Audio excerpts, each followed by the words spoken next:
It's a pretty day in the afternoon by the lake. And if you can see, it's still frozen over. But it's gorgeous to be out here. It's one of my favorite places to come and bring our puppy dogs. We lost our dear sweet Buddy before Christmas. And we still have Gus, and he loves it out here for sure. I just wanted to really explain to you about how God has been such a big influence in my life and has built up my faith through everything that I've been through. And this project with Bud was nothing different. God was in it all the way.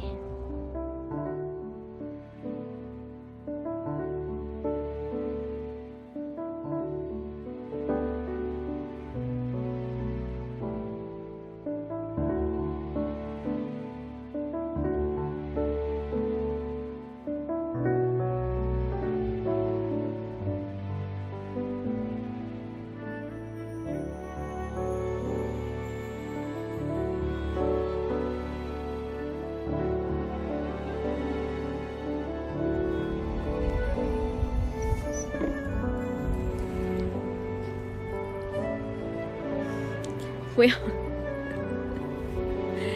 Gus doesn't like to be on a leash, especially at the lake.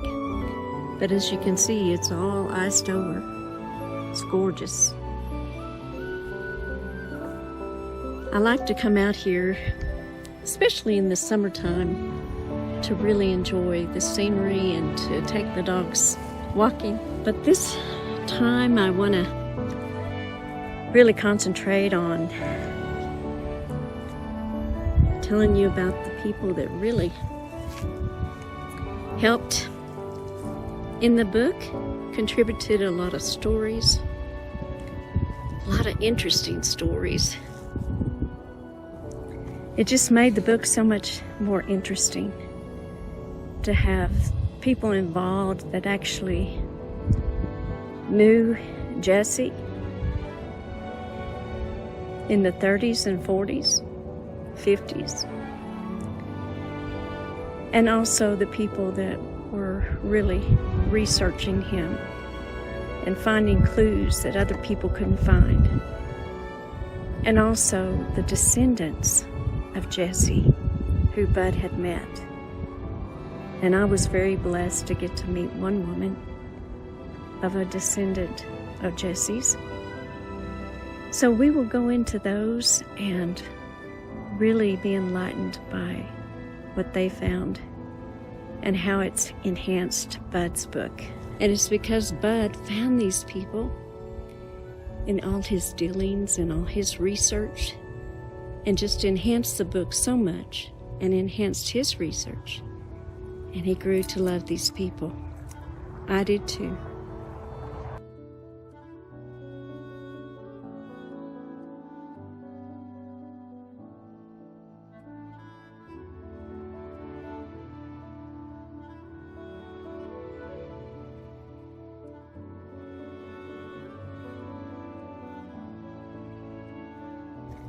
The first one I want to highlight is Lou Kilgore, Betty Lou Kilgore.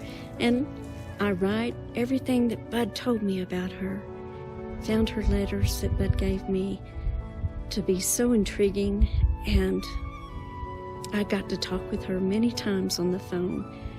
She is a jewel, of course, and she just turned 92. So I want to honor her in this video and tell her thank you so much for all you did for Bud and for me and helping to put this all together. She wanted this book done so bad, and now she's getting to read it. We love you, Lou, and thank you again for all you did. Lou Kilgore, an avid researcher of Jesse and Frank James, knew two of the men who took care of Jesse, Howk and Jake Wilson. Lou's grandfather was a neighbor to Joe Vaughn, who claimed to be the real Frank James. Bud and Lou became good friends and traveled often together to investigate new leads on Jesse. I used to take Lou nearly everywhere I went when I'd go into Arkansas and Missouri, Right. And I found Lou at Jasper, Arkansas. I knew she was there. And I got in touch with her, and we visited, and I went up to visit with her. And Lou's been real interesting and an important part of this. Right. All my life, I heard the story of that Frank and Jesse James didn't die because my grandfather told us that story. As we sat in the old wood stove, he would tell us about his neighbor, Joe Bunn, who was really Frank James. Wow. And through the years, even our families are out. His great-granddaughter was my sister-in-law. And so I knew the family. Lou spent much of her life investigating Joe Vaughn and J. Frank Dalton. She knew many people who actually were kin or interacted intimately with Vaughn and Dalton. She became an expert in their secret history, and teaming up with Bud made their path to the truth more fruitful.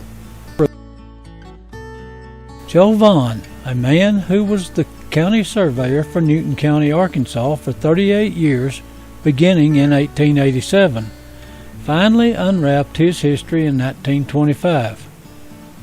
He had ties to J. Frank Dalton and John Trammell, who always said there were two Frank James.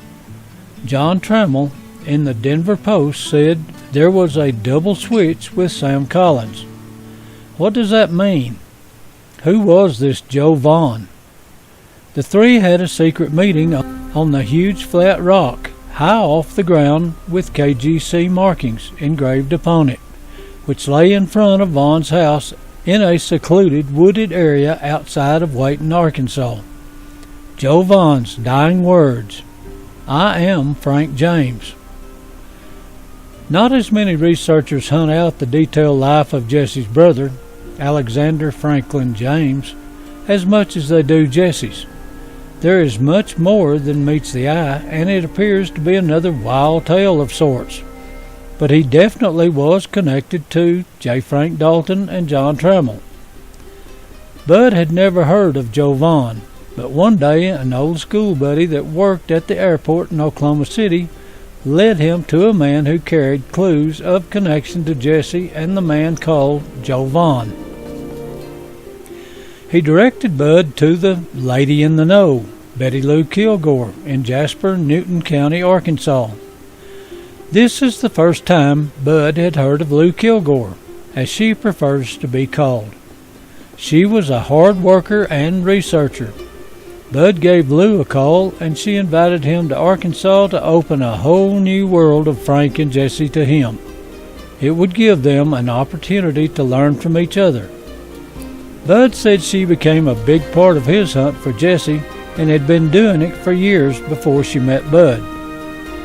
Lou had lived most of her life in Newton County, Arkansas, and at one time lived in Holden, Missouri, giving her a fantastic opportunity to research the James boys. They were supposedly living there after the Civil War. She kept getting deeper and deeper into the subjects.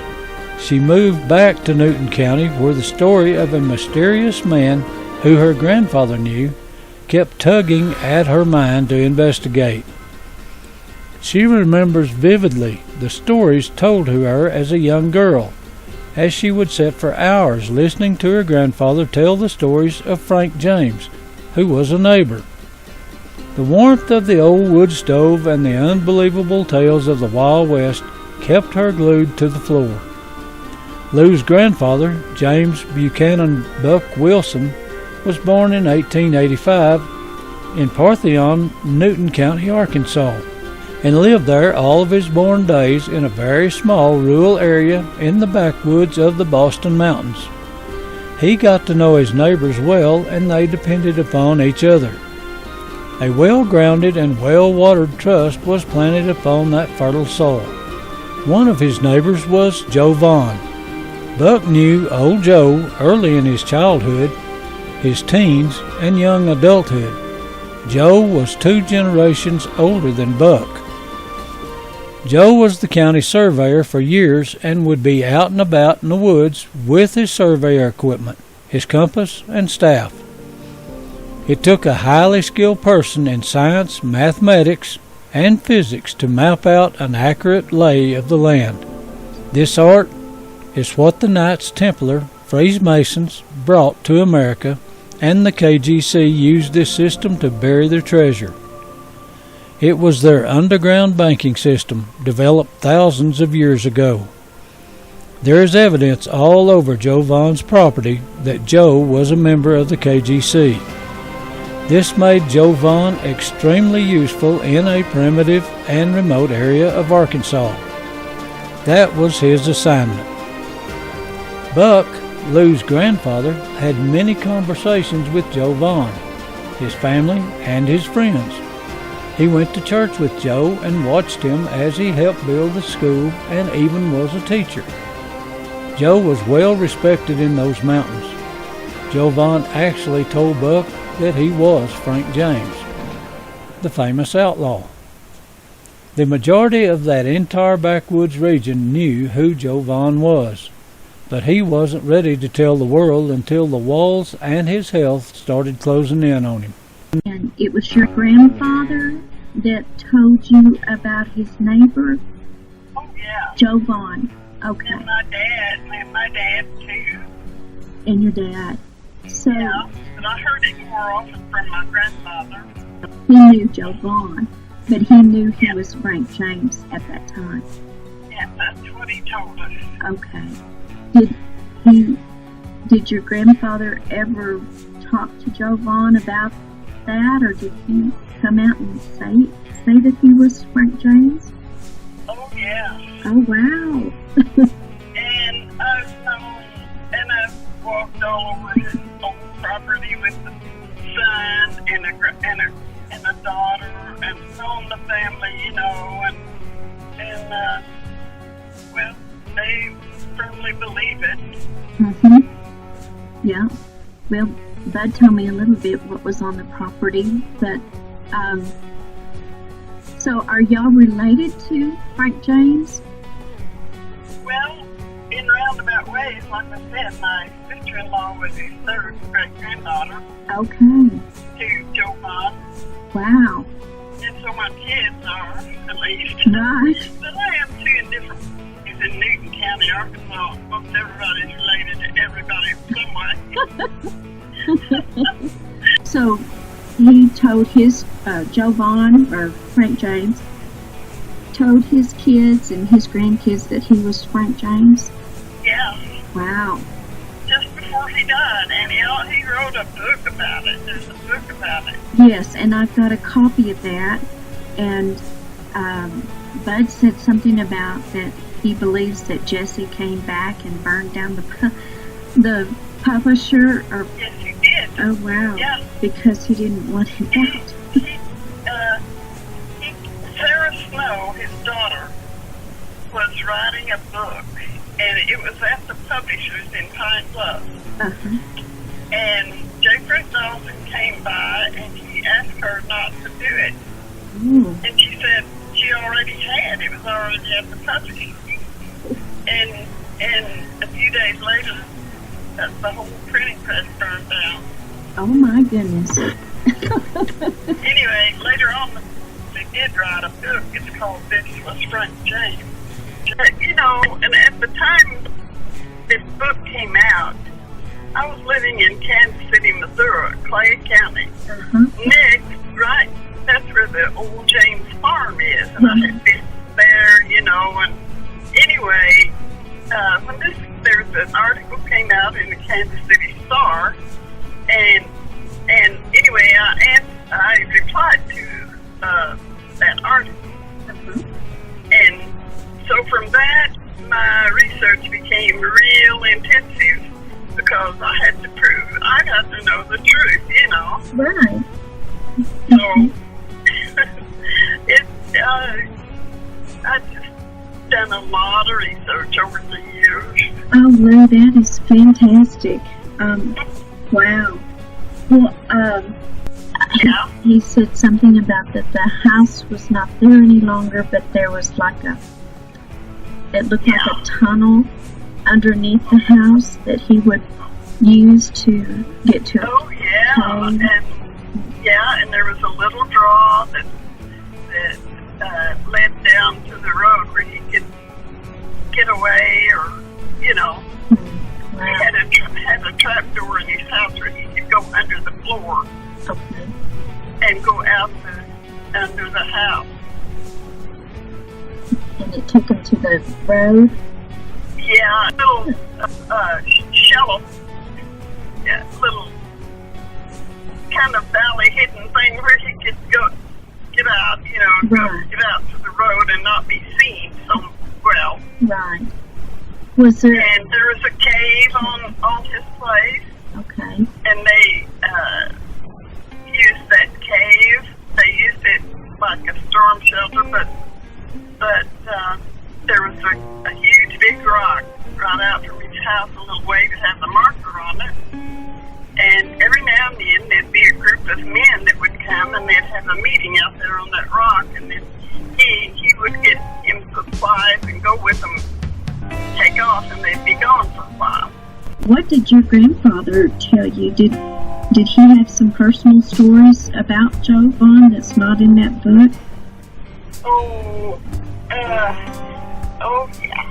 He's long gone, of course, but he used to tell us, one story he told was about this old Indian that lived in a cave, and it was close to Joe Vaughn, but one day he was out hunting, and he met this old Indian, and he said, my grandfather's name was James Buchanan Wilson, but they called him Buck. And so he said, Buck, I've known you a while, I like you, and I want to show you something. And so he blindfolded him, and he turned him around and around, and then he took him to a cave, and they went down some steps in the cave, he said, and he took the blindfold off, and it showed him stacks and stacks of silver bars. Oh my gosh! Anyway, my grandfather broke little limbs and things. He wanted to go back and look, when they come out. Right. Anyway, the old Indian took him right back to where they had met up in the first place. And later on, I was talking to Joe Vaughn's son, and he said, "Don't you know who that was?" Grandpa always said, "Just this old Indian," and never told us the name. And anyway, I said, "No, I don't." And he said, "No, his name was Red Strickland." And that's another story altogether.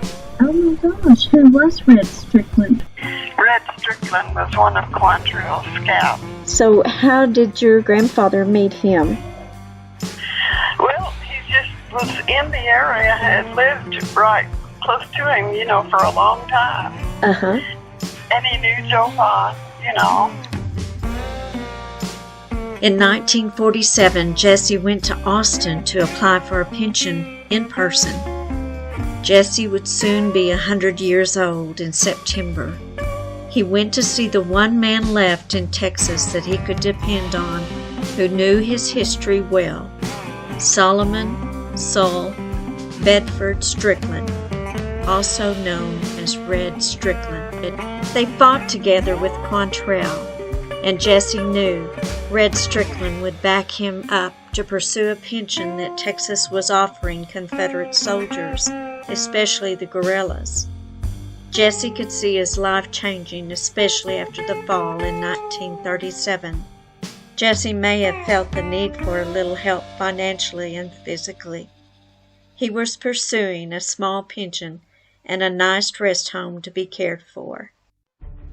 Strickland helped his old buddy Howk in writing an affidavit verifying that Frank Dalton, which was Jesse James, was in the Quantrill Raiders with him. Strickland's affidavit is in the book. That application for pension of Mr. Dalton was approved on the testimony of one Solomon Bedford Strickland, who was more than 100 years of age and had been a resident of Texas for many years. As far as I know, I'm the only person who ever knew, like, both sides of, like, J. Frank Dalton's story and Joe Vine. I never had, like, a connection between the two because I knew Orvus Howk. I had him in my home at Jesse Woodson. Were you married to Jake? No, but I was engaged to him. And J. Frank Dalton was in his home a lot when he was older, Howk and J. Frank Dalton. And the ranch, one of the biggest ones in Texas. J. Frank Dalton had a racetrack at one edge of that ranch. Oh, it was in Brazoria County. Brazoria, okay. Brazoria. Okay.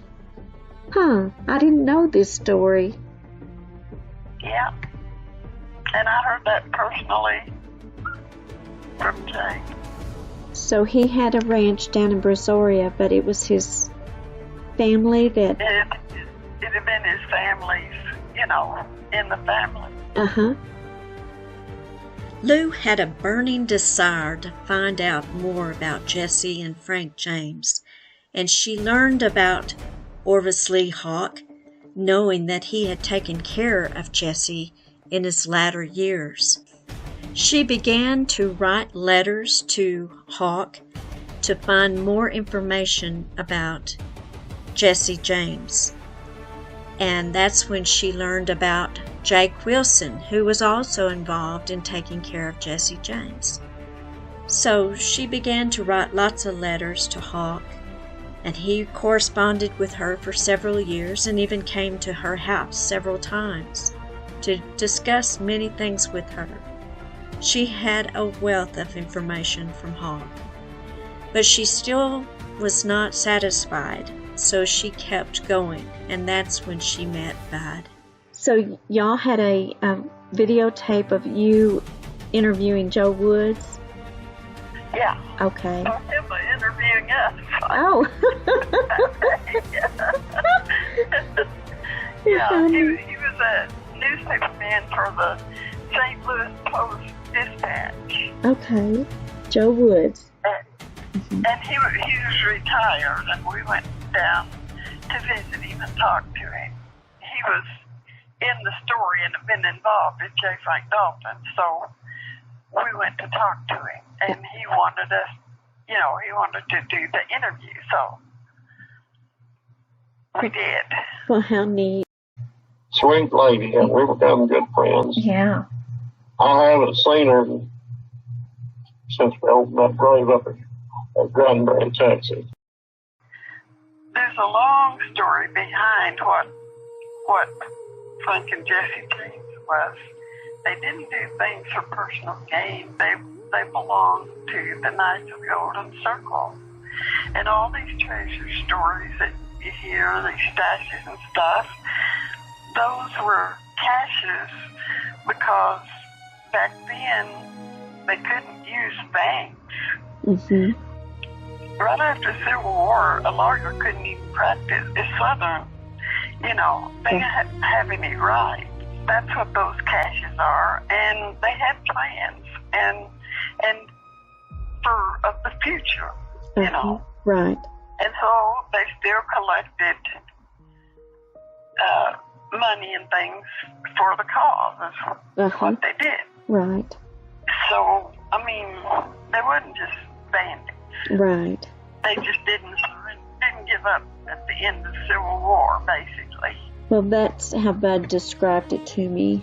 But he said later, well, I guess with John Tatum, he kind of understood from John Tatum that Jesse was getting a little leery of the KGC at that time, later in his life, and he was moving the money and moving the caches. Yeah. And John Tatum's father and his wife's father helped move some of the money. What they did, it was for the cause. It wasn't for personal gain. Right, for the Southern cause.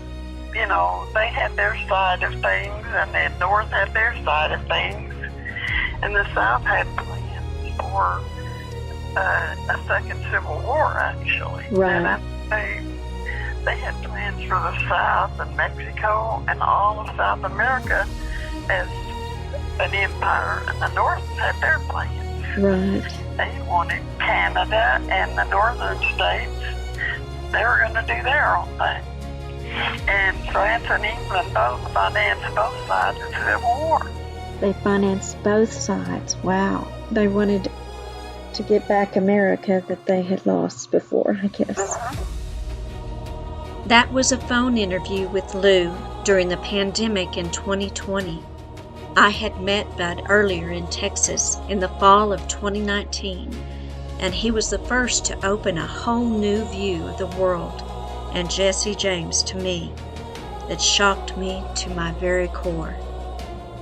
After speaking with Lou, it became evident that they had done extensive research into the deep, dark secrets of Jesse.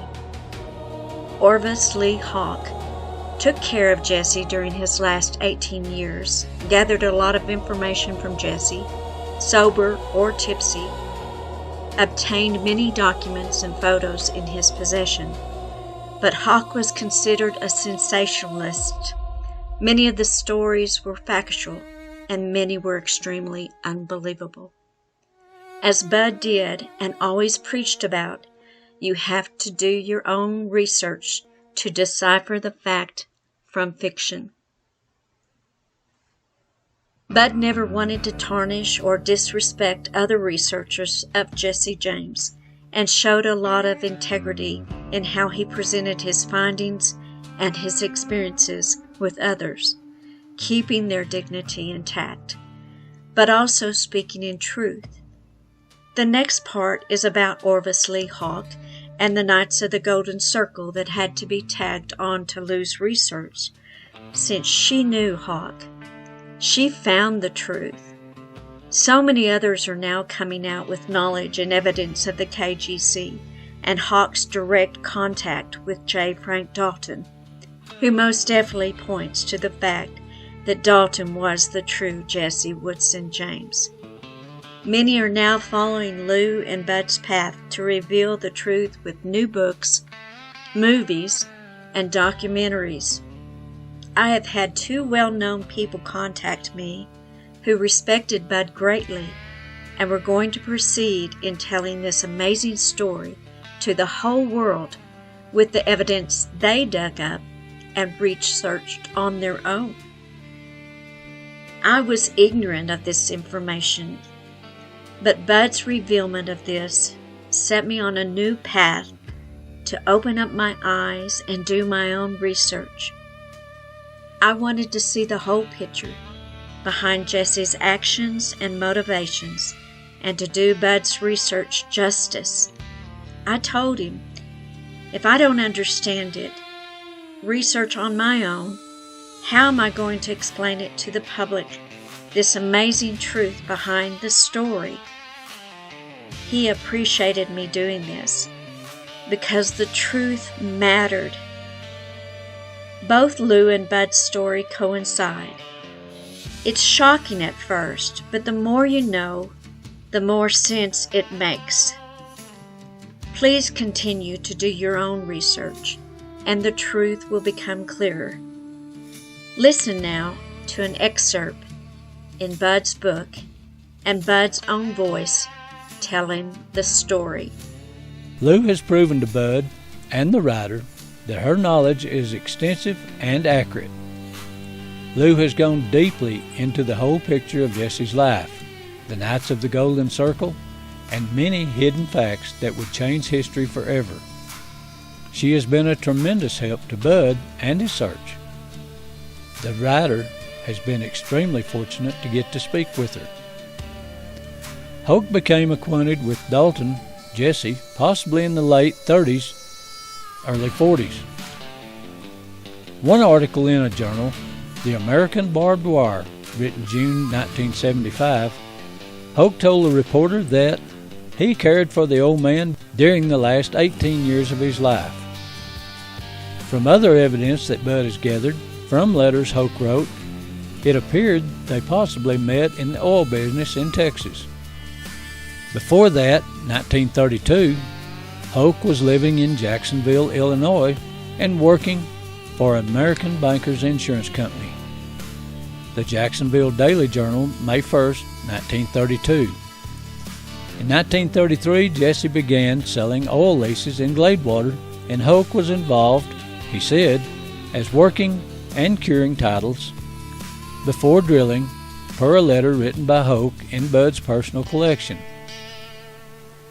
In the 1940 census in Tyler, Texas, Howk is listed as a life insurance agent. Jesse referred to him as Old Hawk in his letters.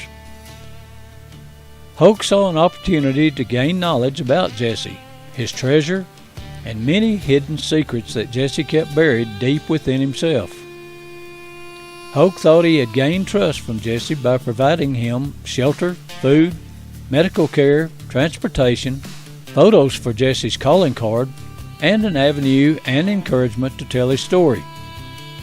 But Jesse was no fool. He knew what Howk's intentions were, and he played along, using Howk for his own benefit and transportation. Jesse was cunning. Nothing could get past Jesse. Howk was asked by Jesse to take him to treasure sites. There were places that Jesse did not allow Howk to go. Jesse was not digging up any treasure at that time, but just like at Eddie's homestead, Jesse was checking to ensure the treasure was undisturbed. It wasn't about money for Jesse. His true passion, his mission in life, was to further the cause for the South. The money, the gold, was for the South to rise again. He never let go of that effort. Jesse did appease Howk with clues and many stories, some true, some fabricated. Jesse was extremely intelligent and was very guarded on much of the information that he was still preserving for the KGC and the South, even 80 years since the war. Jesse, in very detailed form, gave Howk instructions to draw out some of the treasure maps indicating the value of the treasure, the booby traps, and various clues to reach it. Jesse never did give specific details of the exact location. Bud has obtained many of these maps, and he successfully located several treasure troves which match the maps exactly. The maps appear authentic. But we do have one thing to thank Howk for. He is the one who opened the pages of the deep, dark, mysterious book of the Knights of the Golden Circle, the KGC, to the public. Many who read Howk Schrader's book could not completely comprehend the complex, intricate system of the underworld that Jesse was involved in. The unknown was a bit scary, and people were just not ready to hear about it. The KGC stories died off, with not much interest to pursue. Bud used the bits and pieces of the information and put life back into the subject of the KGC. I revived it, Bud said. He gave it credibility with evidence, structure, and reasoning, all for the South to rise again. That's another story. Let me get you into something we haven't touched on. Okay. Europe was making a lot of money off the United States. And they were afraid after the Civil War that we'd have our own banking system. The Rothschild family and 2 or 3 other families were controlling the money around the world. And they could see what was about to happen in the United States. And they sent a man over here named Judah Benjamin to stir up unrest and create war. Is that right? Yeah. And he got pretty good job. We had Civil War. He and Albert Pike were together a lot. And I never understood that on Pike. But they were loaning a lot of money to different countries, like Austria loaning money to Mexico and they couldn't pay. And they sent Maximilian over here as the Emperor of Mexico. But he finally was overthrown. Now, Maximilian, so he was an emperor in Austria? He'd come from the royal family. And he came over to kind of oversee Mexico because they owed money? Yeah. And he was overthrown by the Mexican people? Yes. And he brought a lot of money with him, heirlooms and things. And he and Jesse become friends. How did they become friends? Well, they were about to overthrow him. And Jesse and Quantrill and 90 some odd men came down to get General Shelby, and he went to old Mexico with 2,000 soldiers after the war. Because to help Maximilian? I imagine that, and wanted to get out of the United States after they lost the war. Yeah.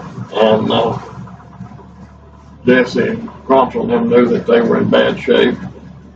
And they came down here, and Dr. Frank James came, and he wanted to give them quinine and things to get them well. And got them up on their toes, and they come out of there.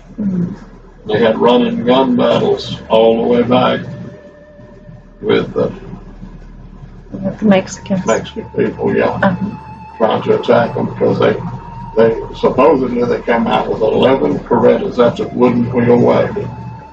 Wow. They had them loaded with gold and artifacts and things. And I think that part of that went into Victoria Peak. Wow. I think they had found that, and that's a supposition. But I have a reason for thinking because there are carvings on the wall inside there, and some things from stagecoaches inside it. Really? Parts of stagecoaches inside the cave. Part of actual stagecoaches? Yes. Wow. Somebody had been robbing stations and putting money and stuff in there. Good grief. And I'm thinking it was probably the KGC. I can't prove that, so I won't get into that.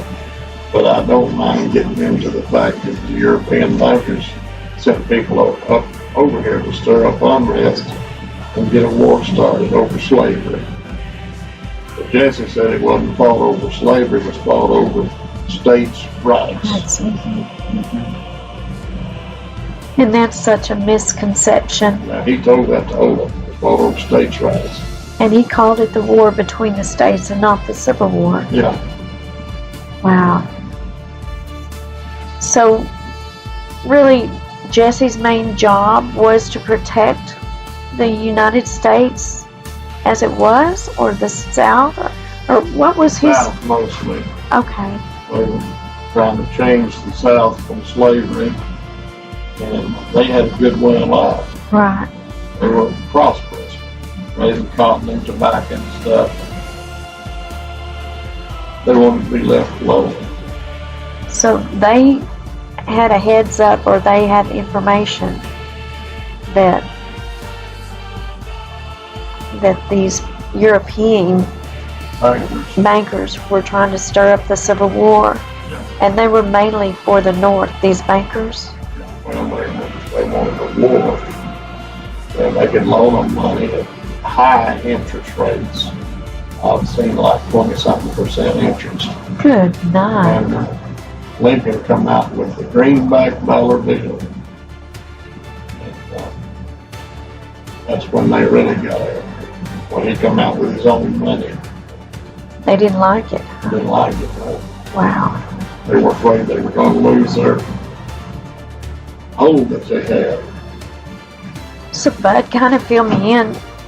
How did the Europeans have hold of the U.S. banking system before the Civil War? Well, the U.S. was a new country, Right. basically. And they were loaning them money and stuff. And during the Civil War, they loaned them money. So after the revolution the Revolutionary War was over, and we were trying to build up our nation, then we were loaned money by the British Yeah. to rebuild. European bankers, yeah. Really? Different countries, yeah. Wow. So it wasn't just Britain; it was just different countries. European bankers. European. Huh. And that's how America was built, on European money? Well, quite a bit. If you need money and you can get it, you'll get it. Yeah. Huh. They had an organization, and I should be able to think the name of it, too. You hear it quite often. It's like a national banking system. I need to read up on it again, I'll tell you more about it. But anyhow, the European bankers were involved in getting the Civil War started. Do you think that's what's going on now? Very well could be. I mean, there's a lot of people that are trying to stir up. They wanted a one world government, and they still do. Yeah. So it's probably basically the same people that are trying to stir up everything. So we'll be. They'd like to have a one world government. Yeah. So we'll all be dependent on them to take care of us. Yeah. Yeah. That's really scary. Yeah, it is scary. It really is. They were working at it too. Wow. Jesse found out what they were doing, and he started moving the money from places where they had buried it. Wow. So was the KGC part of the European bankers? They were. They were. Until they found out what they were doing. So the KGC didn't really understand what the European bankers were Well, they thought doing? they were fighting for the South, Right. but a whole lot of it had to do with European bankers manipulating things. Manipulating them to go after all this gold and collect it and hide it Yeah, and then Jesse. pretty good story, isn't it? Yeah, really. So Jesse was one of the head guys in KGC, He was The the pay- comptroller. the Well, I'm saying comptroller, he's in charge of the money. paymaster. Yeah. And so he did everything he could to protect this money, but all the time the European bankers were over the KGC, Some parts of it, yeah.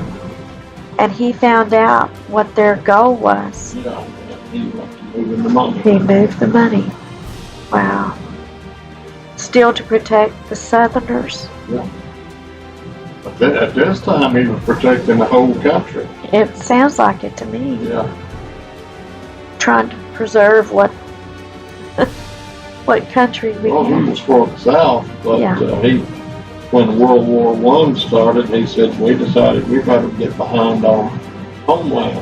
And before he died, he was a patriot for the United States. Yeah. That's something that people haven't got into. But finally they gave it up and decided just to build the West, use the money for that. And so they developed breeds of horses and cattle, and they gave people starts of animals and just anything they could do. That's real interesting, Lou. I hadn't heard that that perspective.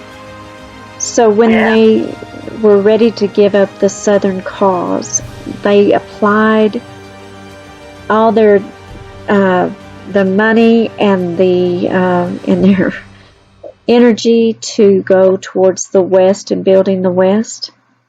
Yeah. Okay. And they developed, well, for instance, the Senator Trude's cattle. They developed that breed of cattle and horses. I'll send you something about the horses and stuff, too. Well, that's interesting. That's real interesting. There's a horse called the Jesse James horse. There's a lot of interesting things out there. Right. Well, I know J. Frank Dalton had, up in Canada, Alberta, Canada, was up there and had a ranch of workhorses and then had a ranch of thoroughbred race horses. You heard from Lou herself that when Jesse and the KGC saw that it was not possible to start another civil war, the KGC decided to build up the South and the West, and they would use the money and the gold they collected for that very purpose, to outdo the industrialized North. We see the evidence in the building of architectural masterpieces, building of modern cities with all the fancy amenities, colonization, the construction of railroads, establishing various organizations, and the development of land for mining, farming, and ranching. They put their money and energy into the Southwest and succeeded beautifully. We have so many examples how Jesse helped people get started with ranches and with raising a particular bloodline of horses. Jesse focused on breeding horses, perfecting their bloodline, training them in the most expert way, and giving many people starts of horses was of the famous Jesse James horse, the Steel Dust Horse.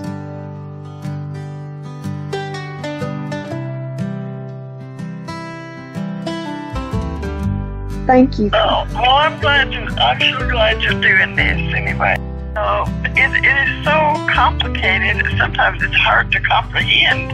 Yes, it is. I think that's what I'm having so much trouble with, because there's so much information out there, and it's so, it's so amazing. Right. Like Annie Ralston said, we'll never know the true story of Frank and Jesse. I don't think we ever will. That's probably true. She was incredible in her research and the love that she put into it and the truth that she was seeking. Yes, she was seeking the truth, and it was in her own backyard. But to this day, we still have a lot of questions, both Lou and I, and Bud did also.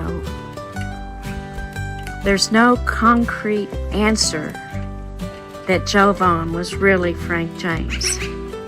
And like many people say, there was several Jesse James and there were several Frank James. But someday we'll find out the truth. But Lou gave us enough clues, and Bud gave us enough wealth of information on all sides from so many people that we will eventually know the truth. And the truth will set us free